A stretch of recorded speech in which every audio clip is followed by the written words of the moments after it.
This is John. Instead of making an omelet, he made him and his wife scromlets. If he would have followed these 7 tips, it would have turned out a lot better. So one of the big mistakes I think John made was trying to do too much, which is a common mistake when you are starting out on the griddle. You really think you're just gonna like make this big breakfast of like omelets and bacon and toast and pancakes, and that's all great, but you got to work up to that. You know, you can't just go so big. You don't run a marathon by starting off and run 20 miles one day. You'll kill yourself. So I'm just going to start with just an omelet and just the hash browns, and that's what I think you should do too. And instead of doing 2 omelets, so you have 2 moving parts. Fridge is upset that it's open. Instead of having 2 moving parts, you just have 1 omelet. We'll do 1 3-egg omelet, because that's the other thing. That was a 2-egg omelet, which it was probably a lot of filling for a 2-egg omelet, which is why it wouldn't stay together. So do a 3-egg omelet, let it sit a little longer, let it tighten up a little more. And instead of mixing it all together and trying to dump it on there, which didn't work, we're gonna saute the meat and veggies, do the eggs out on the griddle, put it in the middle with the cheese, and then fold it all over.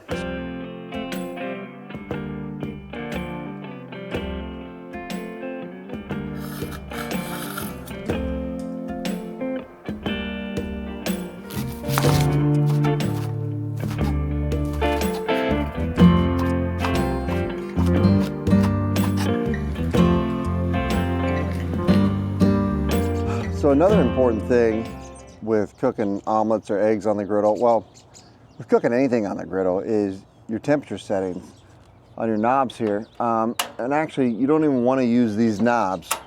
Turn this bad boy on. You want to cook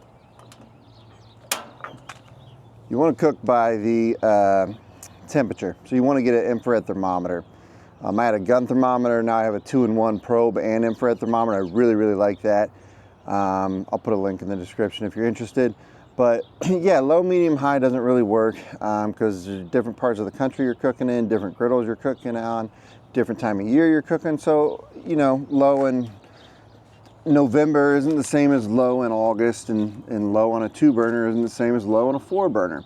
So you want to get your temperatures down by using the gun or the infrared thermometer, and then you need to know the right temperatures to cook at. So let's take a look at my sheet here. So I like to cook eggs around 300 to 325. I do most of my general stuff around 375. That'd just be chicken and potatoes and pancakes. And when I get up over 4 to 450 is where I want to sear things. So it would be a smash burger or sear a steak.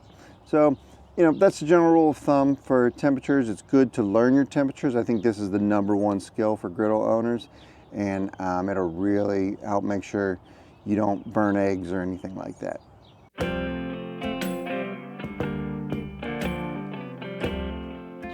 So we'll go ahead and put these hash browns down. I already got a little bit of oil on the griddle, just a thin coat, nothing crazy.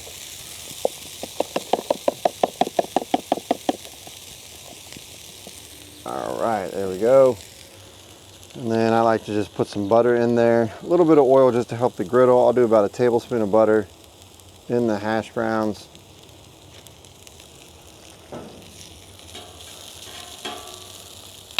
Put it right in the middle, make sure it mixes all up here.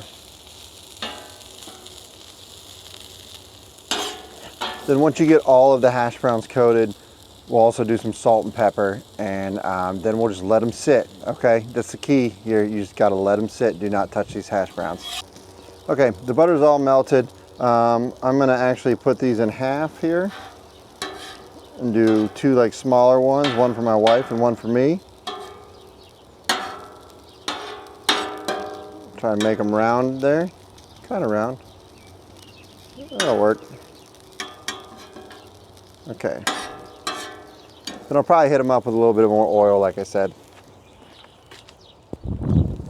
Just because it's always good to get some oil on these hash browns, and that's how they get nice and golden brown for you. So we'll do about 10 minutes with just the hash browns, not touching them, nothing else.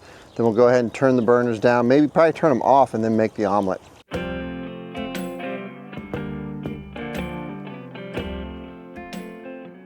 It's been about 5 minutes, so I'm gonna go ahead and put down my peppers and onions that are already cut up, and then my ham, and just start to saute those up a little bit while the hash browns finish up. They're starting to get a little crispy golden brown here, and we will let these saute, and then when the hash browns are almost done, we will put down the eggs. This is a 1/4 cup for the peppers and onions, and for the ham, so a total of about a 1/2 cup. I mean, you don't have to measure it like this. Do whatever you want. If you want to put a lot more in there. I'm just trying to keep it not too big so we can fold the omelet over and get it all together. Maybe I'll do a little more peppers and onions here. I'll put a little bit of pepper on my veggies and ham. I think there's enough salt in that ham. I'm not too concerned about that. Give them a toss.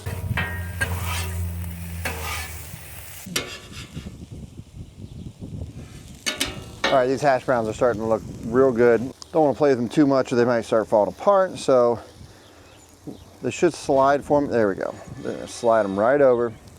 We're gonna get them out of the way of the middle here. Oh, falling apart on me a little bit. That's okay. That's okay. My ham and onions starting to saute real good. See what my temperature is at here. Still 370 over here. That's too high.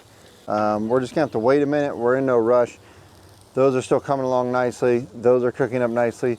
Just give it a minute to let the temperature come down. Okay, hash browns are starting to look good, so I'm gonna flip them.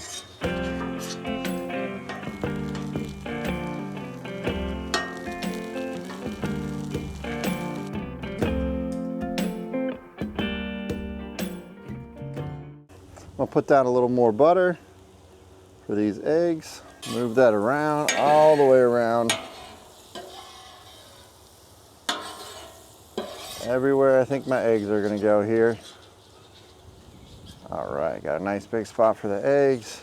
Let's go ahead and see if we can get these down without losing them. I don't have the most level griddle in the world.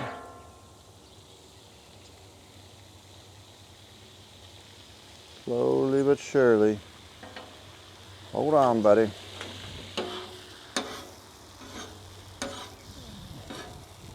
Okay, there we go.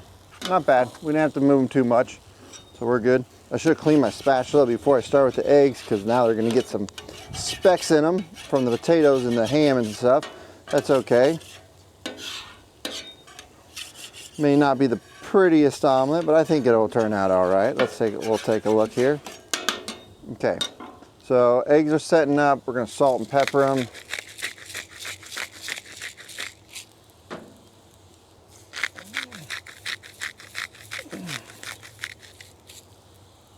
I'm going to turn this off here. Hash browns are almost done. Let's go ahead and grab our cheese. Okay, the eggs are starting to set up all the way through. There's a little bit on top.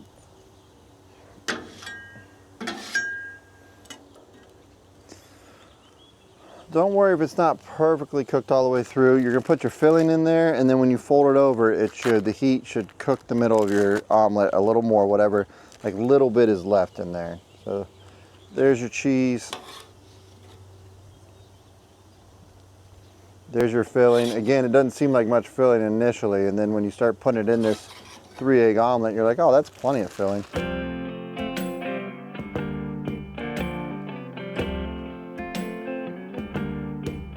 Some people like to chop it at the end. I like to fold it like this. So they'll chop the top and chop the bottom to make it look pretty. I try to fold it up first if I can. You know, it's not always gonna be perfect. And then we're gonna go over like that. That. One more time. Oh, just lost it. Okay. There's the omelet and hash browns, looking pretty good right there. Nice, not too brown, not too dark. So we weren't too high on the temperature. Hash browns looking good. Other hash brown from my wife. So yeah, overall, I don't think this is too bad at all. Let's go ahead and plate this up and give it to my wife.